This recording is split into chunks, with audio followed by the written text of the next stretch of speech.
50% of small businesses fail in the first 5 years. We literally had conviction as a team we could change that number. That's what drove us. That was the cultural North Star, was we were literally going to change the success formula for small business. Welcome to another episode of Outsider Inc. I'm your host, Ian Hathaway. Today's guest is Gail Goodman, SaaS pioneer, small business advocate, and one of the earliest women to lead a modern software platform from startup to IPO. As the longtime CEO of Constant Contact, Gail proved you could build a billion-dollar software company by serving the customers that everyone else overlooked. She took the helm in 1999, long before software as a service was even a buzzword, setting out to tackle an ambitious idea: help small businesses stay connected to their customers. Over the next 17 years, she led Constant Contact from pre-product and pre-revenue to an IPO on the NASDAQ and later a $1.1 billion acquisition, all while rewriting what it meant to build patiently and profitably in tech. Under Gail's leadership, Constant Contact became a household name for small businesses and pioneered ideas that many founders now take for granted: customer-first design, human-assisted onboarding, and a disciplined, data-driven approach to growth. Since leaving the company in 2016, Gail has continued to shape the next generation of entrepreneurs as a board member at Shopify, Mindbody, Jobber, and ShipBob, as a mentor at Mass Challenge and Techstars, and as a nonprofit board member at EforAll. I'm excited to talk with Gail about the lessons learned behind that 17-year climb, how she scaled a company one $30 subscription at a time, evolved from startup CEO to public company leader, and helped define a business model that still shapes software businesses today. Gail Goodman, welcome to the show. Thanks. It's great to be here. You've had an extraordinary career, building one of the defining companies in small business software, having the conviction to tackle a market segment that many felt couldn't be done sustainably, and then spending years helping other founders find their footing. I'm really looking forward to going back to the beginning and unpacking that journey together. But to start on a slightly higher plane, you've said that even a mediocre strategy can win if executed perfectly, while a perfect strategy will fail if executed poorly. Why do you think founders, even experienced ones, still put so much weight on the idea itself rather than on the execution? Business is a team sport that you learn by doing.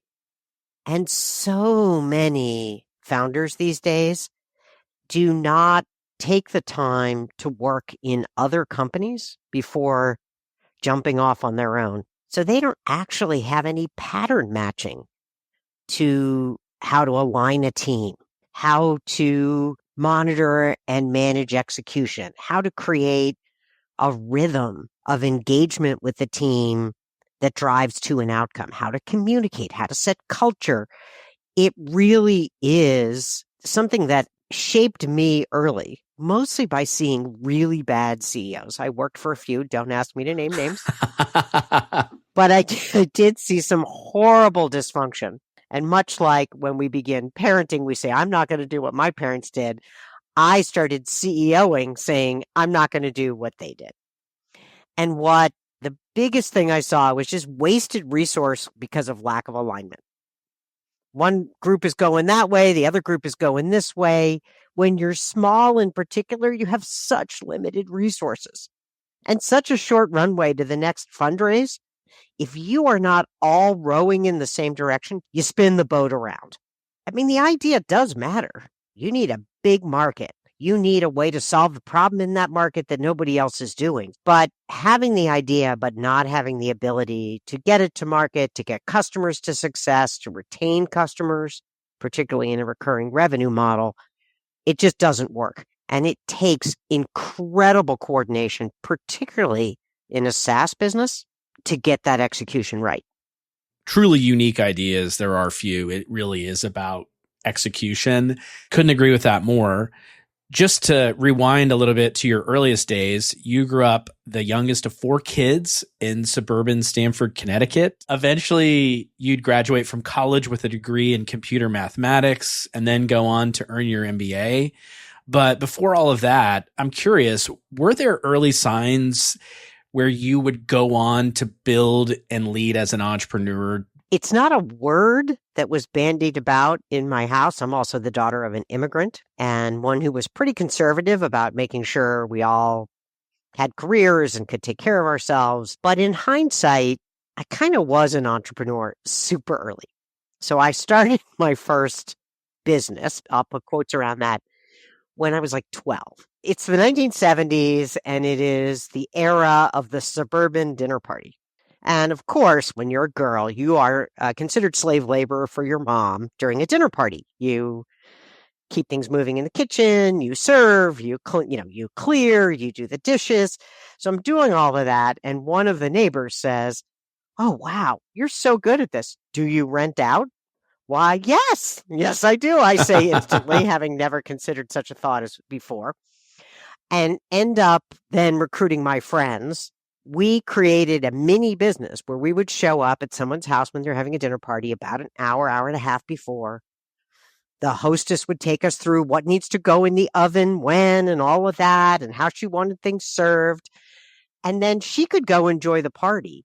And we managed the kitchen, we plated the dinner, we served, we cleared, we cleaned up, we put the leftovers away. So at the end of her dinner party, she did not have a night's worth of work left. We would get giant tips. My friends were like, "This is amazing." It's the first time I learned about customer service and having a customer and understanding what their style was, which isn't always the same as my mom's style in terms of how they wanted the dinner party to flow. Anyway, first business, ran it for a few years, of course, not scaling it. It was just me and my buddies in the neighborhood. But I guess I was an entrepreneur at 12. It's really interesting, this focus on making people's lives easier. Thank you for sharing that story. So after business school, you started your career in consulting at Bain. Then you moved into data and software, first as a product manager at Dun & Bradstreet, and then into marketing leadership roles at Progress Software and e-commerce pioneer Open Market. I'm really curious about what that stretch taught you about how companies grow and operate, but even more so, what you recognized going on around you. I know you started seeing some of your colleagues peel off and become CEOs, and this sort of got you thinking about, well, wait a minute, if they can do it, so can I. When did you start seriously thinking about wanting to go out and run something yourself? It started pretty early in my software experience, even at Dun & Bradstreet Software. Dun & Bradstreet had been a mainframe software company, and we were in the midst of the transition to client server. And I was the product manager running the client server product line. And so I was on the forefront of change management. And it was the first time I really saw how hard it was if you didn't have legitimate authority to get people to listen to you and to get people to do something different. So we were making these incredible investments in this new product, which if we didn't move to, the company would die. And I couldn't get sales managers to listen to me. I wasn't getting adequately empowered at the top of the organization. It takes leadership to drive change. It takes leadership to drive alignment. And people aren't listening to me. I do not find that pleasant. And even as I then progressed to more senior roles, I still had trouble. And this may have been gender-based. I didn't notice it as that at the time. Now, in hindsight, as I observe other things that happen that are gender-based, it might have been that. I had a tendency to become the favorite of the CEO, which always caused peer resentment, because I would come in and I'd have insights and I'd have energy. And so I'd come in and I'd suddenly get a lot of responsibility, but then I'd also encounter incredible resistance. And that kept me saying, the only way I'm not going to have resistance is if I'm at the top. Yeah. And I think I know what to do, and I want to prove to the world that I do. Well, you definitely did. This opportunity shows up. It's 1999. .com era is in full swing, exciting times. And you're approached with an opportunity about a nascent startup called Constant Contact. It's pre-product, pre-revenue, pre-funding, pre-business, really. And most people would have seen the risk and run away, but you saw potential. What do you remember about that moment, and what convinced you to jump in and take that leap? It was called Roving Software at the time. Changed the company name to match the product name over time. So the founder of Roving was a gentleman named Randy Parker. And Randy had the same passion for supporting small businesses I did. At Open Market, we had helped to build the first e-commerce platform for small business in partnership with AT&T. It was AT&T Secure Buy. It was a platform to help small businesses sell on the internet in a marketplace. It didn't succeed, was way too early. But it was during that time that I really became convinced that one of the things the internet was going to do was let small businesses have unprecedented reach. It is still true that most small businesses do 80% of their business within 50 miles, but suddenly you were going to be able to sell to someone anywhere in the world. And you were going to be able to use the same tools big companies use. So I had this conviction. I met Randy and he had the same. Like we were Vulcan mind meld, like helping small businesses is what we want to do. And it was also just at the point where Amazon had started to send out emails that said, if you bought this, you might like that. Nobody was doing email marketing. And I just knew it was going to work. And then I was trying to decide whether Randy and I could form the right partnership, whether this was the right opportunity. And they were going to a conference.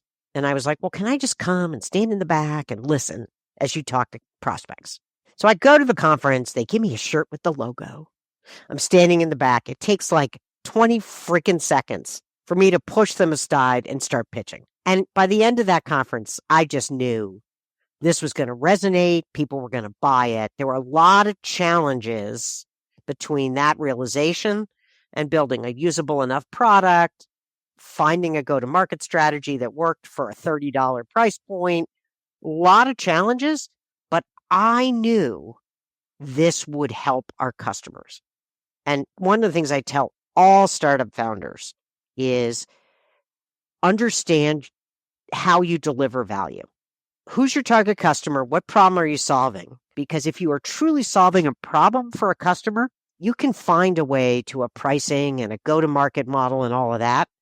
If you are not delivering a shit ton of value, you're not going to solve those other problems. Sounds like you had immediate and then well-researched conviction about the opportunity. But in terms of stepping into that CEO's role, you said you had this confidence inside, but then there were also maybe some doubts. You were already encountering gendered issues in the workplace. But with it being your first time in the saddle, particularly in a little bit of a new area for you, did you have any internal doubts and how did you overcome them? Plenty of doubts, plenty of imposter syndrome. And in fact, I hesitated stepping in. I was like simultaneously talking to Randy about this role and a guy who I'll be forever grateful to, Chris Heidelberger, about a VP of marketing role working for him. And I'm sitting in front of him and we're talking about the VP marketing role. And he said, you can do my job. Don't take another VP job. Just don't. And I needed that slap. So I'm forever grateful to him. Then I got in the job and there were a million things I didn't know how to do. Like I had never managed finance. I had never managed HR. And I'm a quick study, but what I realized I needed to do was just not fake it. Ask. So I started developing a network of other CEOs that I could turn to when I had a problem I hadn't encountered before. We were all running small business software as a service companies that were non-competitive. So we were all trying to crack the same nut from different angles. They became trusted partners I could just make a quick call to. I just decided not to be afraid to ask. And then once I had venture capitalists, I learned what they knew, what they didn't know, how to ask them. And then the thing I didn't understand, but later really came to understand is your startup lawyers know a lot. Yes. Good call. Lawyers to me in my previous roles had been the last guys in the room to finish the deal. And I began to realize they could be counselors to me. And I found a really good one and started to lean on him as well. Yeah, those are really good insights for building peer networks. It's not the one-up, one-down mentorship relationships that are the most powerful. It's the peers. It's people who are going through the same thing at the same time. You mentioned there were other people in the local Boston ecosystem who were tackling software for small business. Wasn't that common though still. I would say you were very early in that. serving small businesses, nonprofits, local shops that just wanted to stay connected to their communities, to their customers. I have to imagine you had a lot of doubts from investors, right? That was an overlooked segment of the market at the time. Now seems very common in SaaS software, but at that time it was believed to be too small and too difficult. I think of you as a small business advocate and you had this affinity or this belief, but what made you think it was worth betting on? And what made it enticing to you personally? Good question. Let me start with 100% right that investors wanted nothing to do with this. I cannot tell you how many times I heard, you'll never make it work. This is before the words CAC to LTV, but essentially the question was always, how the heck are you going to be able to acquire customers? You can't afford a sales team at $30 a month. All of those kinds of objections about reach. But where did my conviction come from? It really came from the power of talking to the early customers. They were so over the moon with the impact of our product, not the product itself, but the fact that they would send an email and they would get revenue. So you look at the typical small business, 80% of their business is repeat sales, existing customers. So you talk to them and you're like, how important is repeat sales? Oh, it's my lifeblood. And then you say, what are you doing to make sure you get it? And you'd get this look like, what are you talking about? They just come back. Email marketing was the first opportunity, other than maybe direct mail, which is just way too cumbersome, to actually remind your customers that you're out there. And then I would say, now the other 20% of the business, right? 80% repeat, 20% new. What percent of that do you think is word of mouth referrals from your existing customers? And they'd say 80%. So all of their thoughts about marketing were for that last 2%. The new customers that didn't come from existing customers. And most of it was super expensive advertising, sold by really pushy salespeople who they hate, expensive, pushy salespeople, completely unmeasurable. And so it didn't take me long to really understand this and say, this literally will change the success formula for small business. 50% of small businesses fail in the first 5 years. We literally had conviction as a team we could change that number. That's what drove us. That was the cultural North Star, was we were literally going to change the success formula for small business. Well, you did. You mentioned LTV to CAC, which I feel like you defied gravity on how to make that work.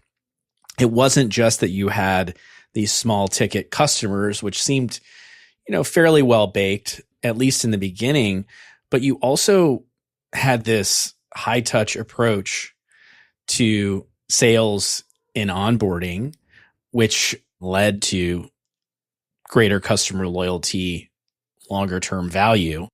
But starting with that first point, you mentioned getting to know the customers was vital. You had this practice of following the customer home, not just through data, but by sitting with them, watching how they worked, understanding their lives, understanding what was important to them. What did that look like for you in practice, and how did it help shape the company? So in the early days, really small team, there were like 7 of us, right? We just all did it. We used to laugh about planes, trains, and automobiles. All of our early customers we sat next to somewhere. Like we just would be sitting next to somebody. What do you do? And you start talking about it. Oh, I'm a small business. Boom, boom, boom. And so then we would stick with that customer and understand what would it take from conviction they should to actually doing. Because there were a bunch of barriers. They had no email lists.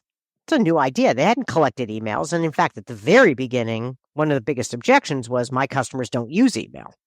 It's 99-2000. There were people without emails.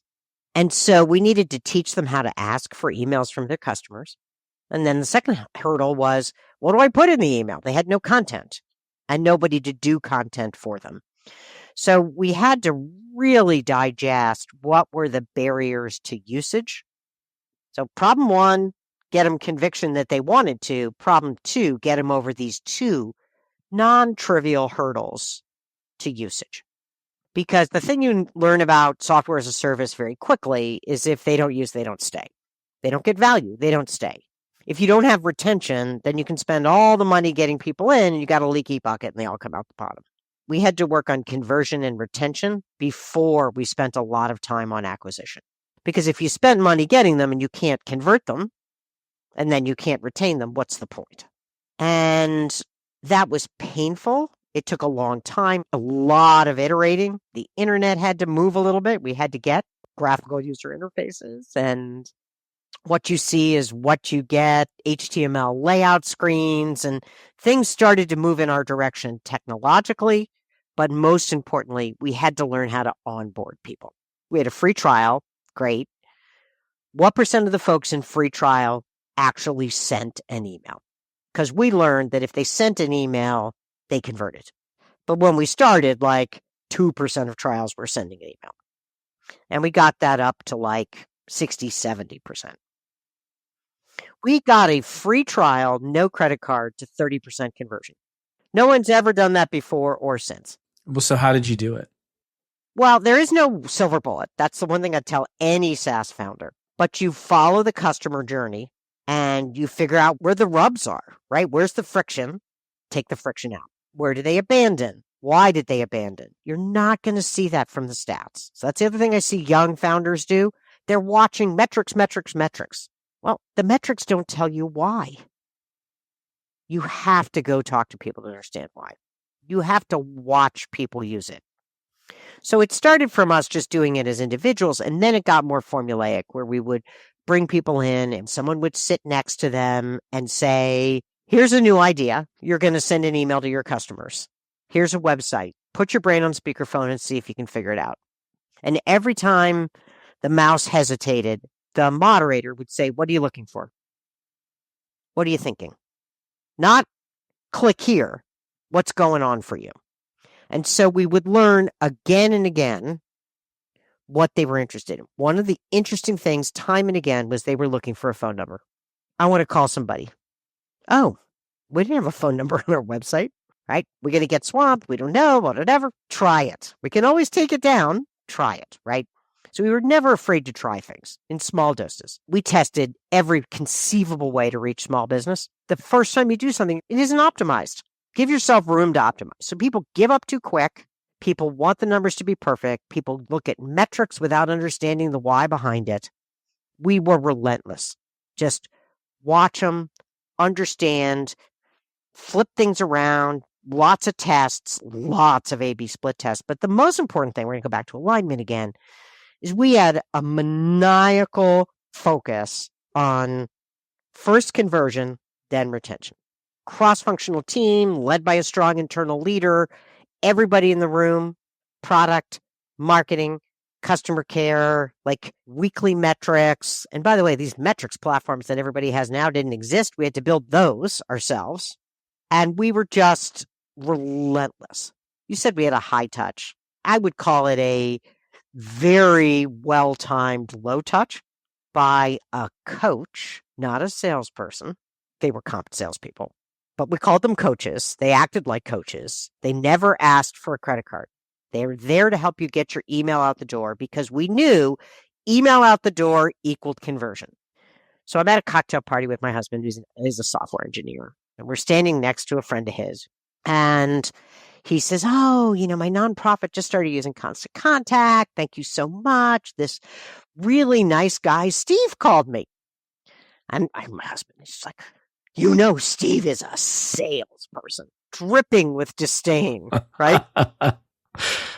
And this guy, Carl, says, not my Steve. That's the experience we created. Oh, wow. That's amazing. But that was really important because people had been selling them ineffective marketing for high dollars, for ages. And we wanted to be different. So you've got this deep understanding of your customers. You know who they are, what they need, how they think. You're manually helping them get the most out of the platform earlier with this well-timed, low-touch approach to customer acquisition, retention. It sounds like it worked, but expensive also. And now comes the hard part, right? Turning all of that into a scalable business. I know before you've talked about the long, slow SaaS ramp of death, right? It takes a long time to get to a critical mass, especially when you're charging $30 a month. So I have to ask, how did you make it all work? All the things you talked about sound great, especially early on, but how did you get it to scale? We had a couple of things that I think really made a difference. We had headwinds. Funding was a huge headwind all the way through.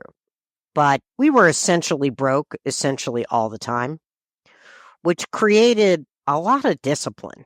We started from using some partners, doing a lot of classic keyword buying, PPC, SEM. Those weren't even the words people were using at the time, in small dollars, and figured out if we could make that math work. And this is where the conversion and the retention really gave us a huge competitive advantage. There were like 3 competitors doing the same thing, and we had twice the conversion rate. And more importantly, we had like 3 times the retention.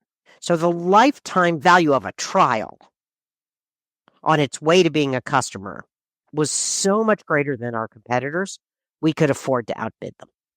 And then was the magic. One of the wonderful things about small businesses, when they find something that works, they tell their friends. So in our real heyday, for every paid customer, we got 1.9 word of mouth referrals because of the extraordinary nature of the onboarding and success experience. So just word of mouth, not a formal referral program, just people loved it. People loved it. Now, we kept trying. We had to refer a friend. You each get 2 months free. None of that ever worked. Small businesses don't want to be bribed. They cannot be bribed. If something works, they tell people. But it has to be truly delightful. You don't get the power of referral unless your experience is delightful end to end. And we understood that. So all of those work together to give us, I used to call it an accelerator, call it the flywheel, right? So a small turn of the flywheel started to move. Early on, our magic number was 15,000. If we got to 15,000 customers, we were break even. We got to break even at 12,000. The year is now 2001, 2002. There is no VC funding. Desert out there. We do a disastrous down round to get just a little cash, $2.5 million of cash on the balance sheet, and decided to just run the business on the cash flow line. But it's SaaS. So every month, recurring revenue goes up a little. At that point, it was going up like $2,500 a month. So every 2 months, we could afford to hire one person. And so we just grew along the line with incredible discipline, incredible focus. We made the decision as an executive team. There was no infighting. We all knew where the next dollar had the most impact. But that 2,500 turned to 5,000. And then it turned to 10,000. And we just basically said, we're never going to let the cash balance get below 2 million. And suddenly we were a $30 million company with 2 million on the balance sheet. And I went and visited one of my early investors who had just sort of given up on us. And I show him the curve. And he's like, if I gave you another 10 million, do you know how to spend it for growth? And I was like, hell yes. And he's like, you're massively undercapitalized. And I'm like, tell me something I don't know. Yeah. And he's like, nobody told me this was actually a good business. It is now, right? That meeting inspired me to say, we are undercapitalized, and to go back and talk to some other investors and do what ended up, which I thought of as our mezz round before we went public, except at that point, we'd hit the flywheel, we'd hit the hockey stick, whatever word you want to use. So I'll tell you that crushing down round was a pre-money of 5. This round was a pre-money of 95. Wow.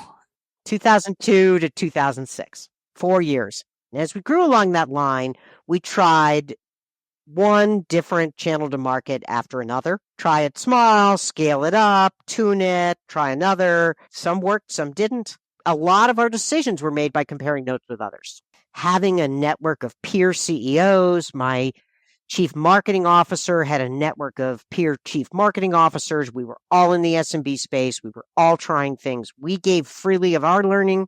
They gave freely of their learning. I remember WebEx, we were trading notes with them all the time.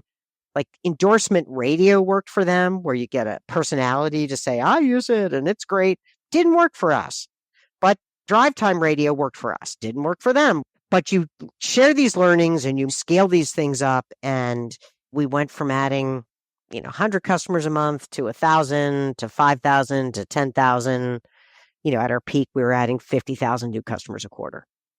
Capital constraints lead to creativity. Really, it's the patience, persistence, and delighting the customer that kept you going. Eventually, things worked. All that discipline, that steady growth, major milestone you hinted at in 2007, IPO. It's a huge leap for any company, but especially one that started out so small, so customer focused, had near-death experience just a few years prior. Not many CEOs get to experience that, ringing the bell, taking a company public. What do you remember most about that moment? And how did being a public company change the way you thought about leading? I attacked the IPO process just like I had done everything else. I started by just talking to all these CEOs who'd done it. Learning. What do you wish you knew? Who did you trust? Who screwed you? I remember thinking that the IPO roadshow was a complete anachronism and in many ways a hazing ritual. So they take you on the road for 2 weeks. You're living on 4 hours of sleep. You're doing the same pitch over and over again. And then you arrive in New York for the final day, like the day before the pricing. And they say, this is the most important day. And you're like, well, then why didn't you get me here at 6:00 last night instead of 2 a.m.? Like, was that last meeting in St. Louis really worth it? It was just stupid stuff. You guys are not optimized for what you should be optimized for. I think we priced at $16 and opened at $28. And I made a rare decision. I didn't stay in New York for opening day. I wanted to be with the team. I went back to Waltham and we had arranged in all the kitchens to have bagels and a schmear and a bell so we could all ring the bell together. And the IT guys had set up in these kitchens these big screens with live tickers. So we could all watch it open together. And it's up at like $28 and they're screaming and we're all ringing the bell. It was fun. And then we had a big party and it was really nice. We went in, as every IPO company CEO will tell you, saying, we won't let this change us. It's still about the customer. We're not going to manage to the numbers. We're not going to this. We're not going to that. And for 4 or 5 years, we were able to be very, very, very true to that, partly because we were on the hockey stick. Growth was through the roof. I naively thought we were supposed to be profitable because the bankers had told me that. So we're starting to put up growth in EBITDA. Like we started at like 2% and then 4% and then 8%. We're growing and we're expanding profitability. Everybody loved us. But then things got harder. Economic conditions got difficult for small business. Competition increased. And people building back-end SaaS platforms were starting to put lightweight email marketing included in the package. And that was starting to eat at the edges of our growth here, there, and everywhere. And so growth started to get harder, and we're coming to the quarter, and we set expectations here, and we're just here, and maybe we will run a promo. Like we had never discounted. We had never run promotions. So we did start to do things we would not have done to hit our Wall Street numbers. They weren't unethical. They just weren't business as usual for us. The sales relationship to customers started to get a little more salesy. I'd hired professional sales managers who weren't there during the heyday of we're just coaches. That's not my Steve. They just hadn't lived through that. They brought the disciplines that they had brought from other companies. So things changed a little, and then just scale changes. The fun of 75 people is very different when you're 1,400 people. Culture doesn't flow the same way. Communications doesn't flow the same way. So of course things changed, and it's almost hard to figure out how much of it was just the growth in the size of the team and the degrees of separation between me and the line. Founding CEO is always the cultural leader of the organization. For ages, I did the first presentation to every new hire on their first day of work. for years. And then it started to be impractical. Like, these things change. They just do. And I feel like very few CEOs, especially in B2B software, make it through all those stages. You stayed on as CEO after the IPO for another 9 years until the company was bought in 2016. 17-year journey is a very long time. You stepped down in 2016 to begin a new chapter. Step down? Yeah. Moved to the side, kindly asked to consider other options. A lot of people talk about that transition as being a loss. There's a little bit of a soul searching that goes on. This has been a big part of your identity for so long. I knew you threw yourself into some things right away in the Boston startup community, mentoring other founders and such, and joining some boards that we'll talk about in a minute. But what was that transition like for you? It was really hard. And it was weird because everybody was congratulating me and I felt something had died. It was the end. It didn't feel like a victory to me. I kept waking up in the middle of the night with woulda, coulda, shoulda. I made this mistake. I made that mistake. If I had done this, might it have gone differently? Might I still be running it? Might we still be at greater than 20% growth rate? And that was really why we ended up selling. Wall Street is like growth hungry. And we were just about to slip below 20% growth, which takes you from a growth company to a value company. And just to set the perspective, we were about 375 million in revenue run rate at that point. So 20% growth was adding 70 million in new revenue. Most companies would love to have 70 million in total revenue. But that's a failure on Wall Street, right? But I just kept going over and over and over. And finally I decided I need to get it out of me. So I sat down and wrote all the things I effed up memo. I just really needed to get it out. And then I wrote down lessons learned. And then I did something for the Business of Software. They run a conference for CEOs that really is about the business of software. The long, slow SaaS ramp of death pitch was from there. So I just started to get it out. Where everybody thought I should be ecstatic, I was lost. Angry, pissed at myself, pissed at a few of my leaders who didn't do things I wanted them to do, who I thought were to blame, just generally grumpy. And I decided that I was just going to do nothing for 6 months, just clear my head, did a bunch of travel, started meditating.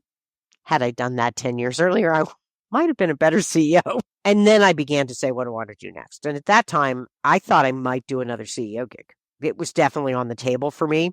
I started doing idea boards and started testing some ideas in different forums. I had some thoughts.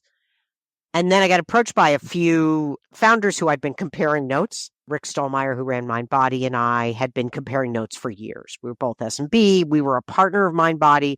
So we were the email marketing inside the MindBody application. Toby Litke and Harley Finkelstein from Shopify had visited me when they were just starting out. And I had done the SaaS funnel talk and the late LTV to CAC talk. And they were like, that was the most formative talk of the start of Shopify. And so at the time, they said, will you join our board? And I was like, I'm running a public company. I don't have time. Literally, both of those folks, Toby and Rick, emailed me within a week of the announcement of the acquisition and said, all right, board now, which was very flattering. And I hemmed and I hawed, and then I joined both of those boards, figuring that 2 boards I could do and still run a company. Like, it wasn't going to inhibit me and I would learn a bunch of stuff. And then as time passed, I realized I didn't have the energy to go again. Yeah. Because when you lead, you have to lead from the front and set pace. You have to be the pace setter. Let's talk about that a little bit, that transition to the board director. Obviously, Shopify, MindBody are iconic SaaS companies. You also sit on the board currently of ShipBob and Jobber. There's a few things that are unique to these companies. They're founder-led, high-growth SaaS and e-commerce platforms. And you mentioned you wrote this essay of things you effed up, things you wish you would have done differently, went on the speaking tour, this reflection tour, start meditating. In this new seat, I have to imagine you're a great board member for these businesses. I've seen bad board members for sure. I think that gets talked about a lot. But what makes for a great board member? How are you leveraging all of your experience in this new way? So there's a couple of things that I think are really important. One is, I think, really understanding the role of the board member. You're not running the company. You're advising, you're sharing experience. I had some board members that were challenging. And I remember pulling one of my board members aside and giving him a little talking to about the way he was interacting with my executive team. And what he used to do was just ask these, I called them closed questions versus open questions. Why don't we, as opposed to, have we ever considered? Or I wonder if this might be interesting for us to try. Those are open questions. Those are questions that lead to a dialogue and that introduce ideas in ways that are not, you should have thought of this. I bring that to the table. I also bring to the table a recognition that although I'm pattern matching, their market is probably different. So I don't think I'm right. I am very clear in saying, I don't know if this is going to fit here, but here's what we saw. I think I'm very good at open-ended, unthreatening. Have we thought of? Have we tried? I wonder if. Gentle. Second, I know that my answers aren't all right, and I don't try to defend them. So I keep a running set of notes and do an hour with the CEO after the board meeting and say, there was these little things I just want to mention, but I didn't want to distract the board. Meetings have a flow, and it's your job to keep it on track. The third thing is I think most boards are terrible at closing a conversation and moving to the next one. And I think it can very much be my job to help the CEO do that. Almost all the CEOs are also chairs. I was a CEO in a chair. And when the CEO chair says, got it, let's move on, the board says he's not listening or she's not listening, right? I cannot tell you how often I got told I wasn't listening. I observe the board dynamics and often play the role of saying, I think Sam's heard us now. Maybe we should move on to the next topic. So I help them manage the room and the timing, which is why they always end up making me the lead independent director. I also have a perspective that is very different than the investors, and that's helpful. I always start customer market first. Those are great insights on what it takes to be a good board member. But these are 4 amazing companies. What have you learned from them? Well, Shopify is extraordinary, and the team there is extraordinary, and Toby is off the charts, often unrecognized as the off-the-chart genius that he is. What Toby has taught me is really to think in first principles. So his least favorite thing is, why are we doing that? Because that's how other companies do it. You never say that to Toby. He wants to step back and say, how do we do that in a way that is true to our merchant first, make commerce better for everyone operating principles? So what's common about these, they're all founder-led, they're all mission-driven. That's what I love. And they're all led by individuals who are learner-growers. They're just sponges, constantly learning, constantly questioning, constantly willing to challenge the status quo and go for something new. So what I've learned from them is to have the freedom to think differently about stuff. Because I was a first-time CEO, I was very, this is how it's done. I took that as the answer a lot. I would have much more confidence challenging that. I would have much more confidence breaking the rules. So many of the things we did early were just things no one had ever done before, and we dared to do them because it was the only way we could see to make the customer successful and drive conversion and retention. The metrics that drove the business led us to do things that were outside of the box. And then I started doing a lot of things inside the box. As a public company, as a scaling company, I didn't know what it had felt to run a company that suddenly had 5 locations and 1,400 employees. And so I started following the playbook. Screw playbooks. You mentioned these are first principles thinkers, obsessive learners, great CEOs. Maybe there's one more categorization I'd like to add, that these folks are all outsiders. They come from unusual backgrounds, or they're building their companies in unusual places. Oh, that's true, actually. They're immigrants, or they don't have the typical pedigree that Silicon Valley folks look for. That's what this show is all about. It's celebrating those types of people. I'm sure that's why I feel affinity to them. I was going to say, was that a conscious choice, or do you feel like there was something subconscious in you where you could relate to being different, to being other, and using that as a mechanism to be a great leader? I have always had a lot of confidence in my people gut. Like, I know when I feel a connection, and I know when I don't. And I'm not the typical mold. I didn't go to Silicon Valley. I'm unknown in Silicon Valley. I'm like a minor hero in Boston. I still run into people who have never heard of Constant Contact. By the way, Constant Contact still exists. It's a $500 million business. It didn't grow up in Silicon Valley. To them, it doesn't exist. I got close to joining a board that had all the right founder things lined up for me.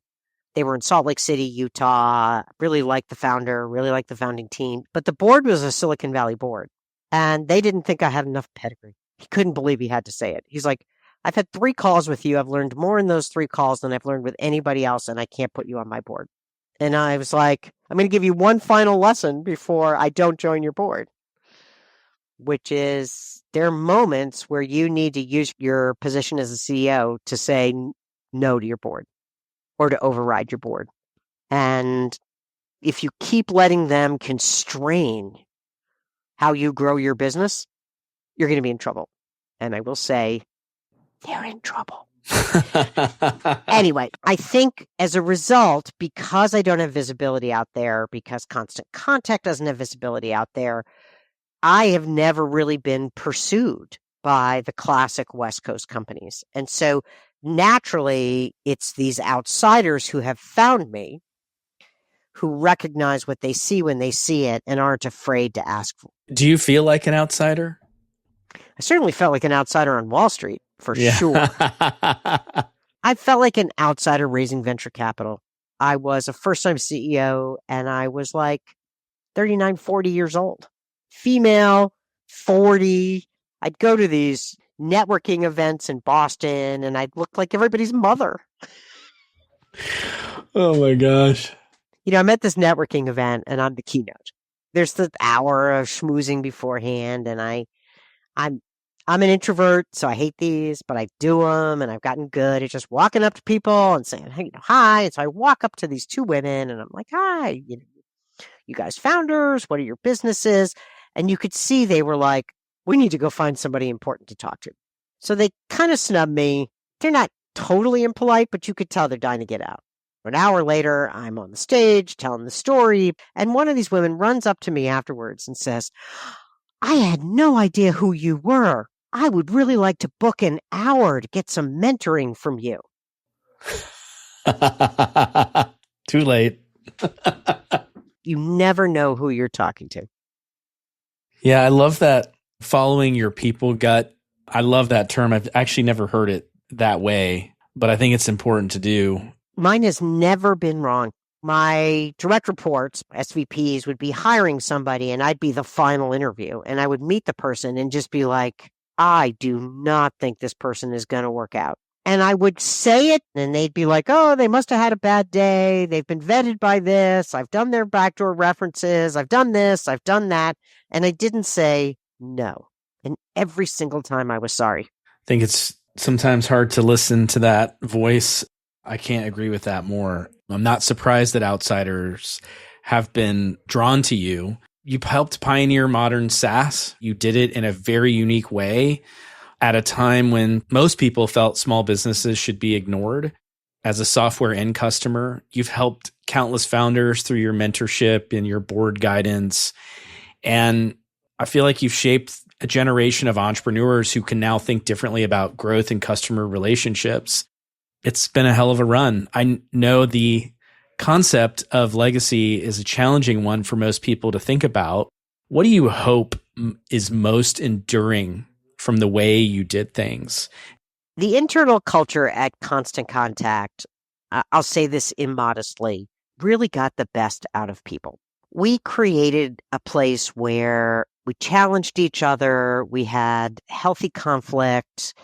But in the end, we were super aligned. I've spawned more than 10 CEOs out of Constant Contact, and they've taken these operating principles of kind of executive team alignment, the giving and receiving of feedback, the customer first, and they've brought them to other companies. And to me, that's the legacy. We had a method for resolving crucial conversations.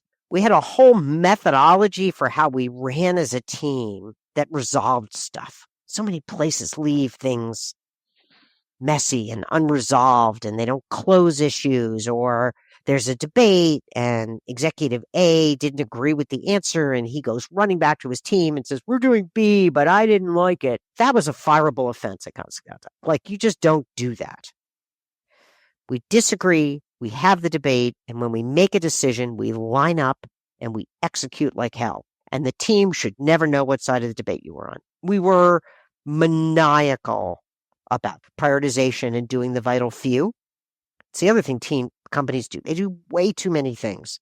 Resources are diluted. You don't get the critical resources you need to actually move a metric. So when I think about my legacy, certainly my Constant Contact legacy, it's that culture, that leadership culture we created. When I think about my bigger legacy, Constant Contact made me fall in love with small business. Small businesses matter. They create jobs, but more importantly, they create communities and they invest back in their communities. And we do not have as many small businesses as we used to have. And you walk American main streets and you don't see a rich, diverse, and interesting set of stores and restaurants to go into. You see vanilla repeat of national brands over and over again. Small businesses and all of the infrastructure to support them has gotten worse and worse and worse. They used to be supported by small banks. Those are gone. I want to help people realize the dream of small business ownership. And I found and am now working with a nonprofit called Entrepreneurship for All, where we help underrepresented entrepreneurs, people who don't have backgrounds like maybe you or I, that have the confidence to start a business, but have an idea and don't know where to start. We help them start those businesses, and we do it exceptionally well. 3 years in, 70% of our entrepreneurs are still in business. That is 8 points better than the national average. And these are economically challenged folks who would normally fall below that. We now are able to deliver this program nationwide. We are helping over 500 entrepreneurs a year, but there are thousands who need help, and we would love to help them. And so I am spending the bulk of my professional time now trying to help EforAll scale and trying to find people who are willing to mentor these entrepreneurs. A big piece of our formula is that each entrepreneur gets 2 mentors, and it really makes a difference. My current mentee is doing a vinyl logo business. So if you look at the sides of trucks, like pedal trucks, and they have like the company logo and the name on it, she does those through vinyl decals. They're less expensive than paint. They are equally sturdy and reliable. And if you decide you want to change it, you can change it. It's all great. Black woman, Roxbury, Massachusetts, which is our inner city. And the biggest thing we've helped her with is customer focus. How do you reach customers? How do you grow customers? And then we were literally on a mentoring session yesterday, and she started crying. I've been working on this business on the side. I knew it was something. And now I'm really getting the sense I can make it into my full-time job. And she just starts crying. I want that to be my legacy. That is fantastic. Sounds like a great mission. And it's like you've come full circle. You've been the small business advocate from the very beginning. It's a great way to end. But before we do, we like to finish with a little segment called Beyond the Bio. These are just some quick hit questions that let us get to know you. What's a quick piece of advice from a mentor that's stuck with you throughout your journey? View other people's reactions in the light of their insecurities, not your own. Oh my gosh. That's a really good one. Who is an unsung hero in your life, and what has been the impact they've had on you? I will go with Mike Fitzgerald at Commonwealth Capital, who had faith in me when nobody else did, who backed me when nobody else did, and who shamed other venture capitalists into doing their pro rata at a time when we would have died. Well, it worked out for everyone. Go, Mike. Who's someone in your local startup community or your broader network who doesn't get enough credit and deserves a shout out? Joe Caruso. He is an angel investor and mentor in Boston. Tell us something most people don't know about you. Something outside of work, could be a hobby, a favorite travel spot, a guilty pleasure, or maybe even a hidden talent. I have a bizarre superpower. I remember song lyrics. Oh. Mostly from the 70s and 80s. I can do whole verses. Where does it come from? I have no idea.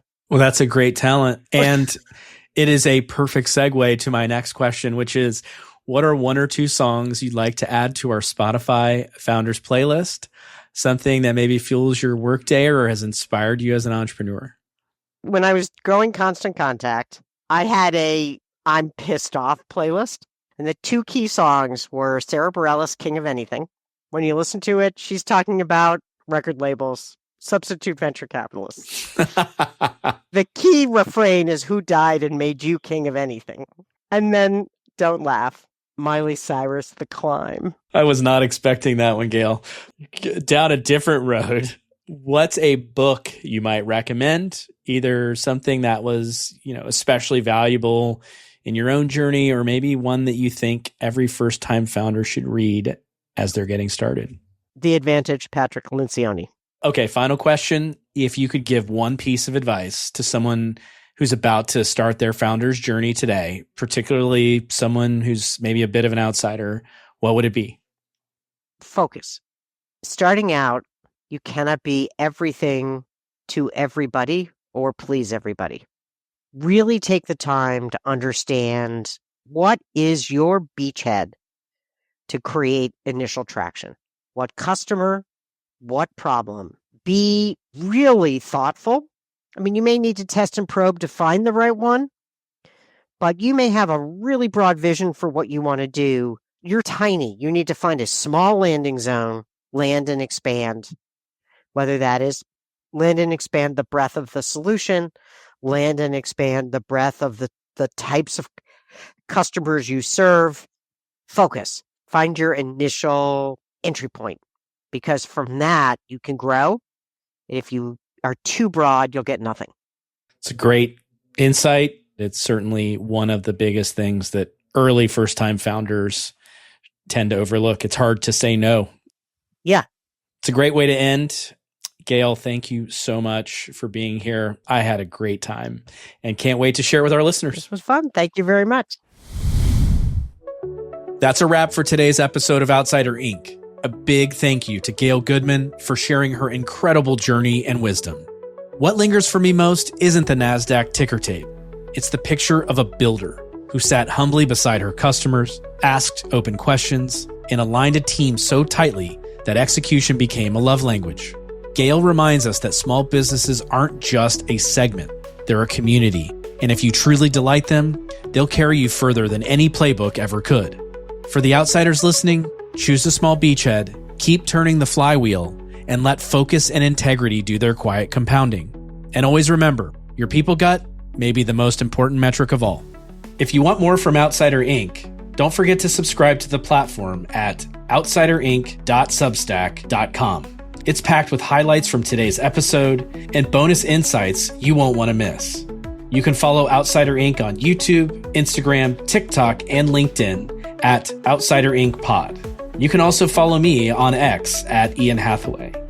Outsider Inc. is produced by Spellbinder Media. We'll be back soon with another fascinating outsider conversation. Until then, thank you so much for listening. And remember, great entrepreneurs can come from anywhere. See you next time.